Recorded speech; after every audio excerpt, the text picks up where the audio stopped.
Thursday, the coalition has failed to convince VTV, a popular local television station, to cancel David's scheduled appearance. Finally, David has a chance to put his side of the story across to the people of Vancouver. Joining me now is David Icke and SFU psychology professor Dr. Barry Beierstein, who is also president of the BC Skeptic Society. Dr. Beierstein, whether or not Mr. Icke's theories make sense,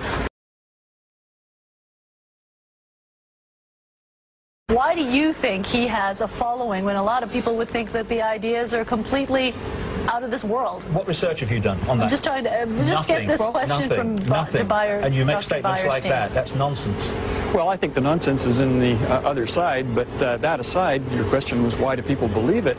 Well, I think people like to enchant themselves, and this is classic mystery mongering. People want there to be grand conspiracies, and they want the world to be an even more mysterious place than it is, and they want simplistic, pat answers for why they're not happy, why the world isn't the wonderful place they think it should be, and that is more satisfactory. Professor, just a minute, let me finish. That's more satisfactory psychologically than the sort of thing that science and decent scholarship will say. Well, let's get Mr. Icke to respond to that. Professor, did you major in patronizing the people of British Columbia? Because you really ought to have done.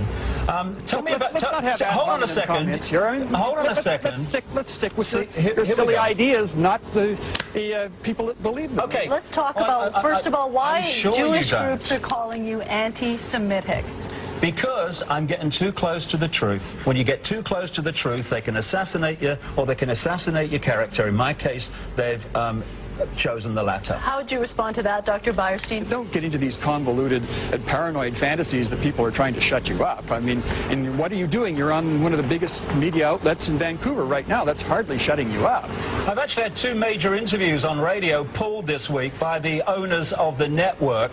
I've had book signings cancelled because of attacks on my character. You want to read the papers a bit more, mate?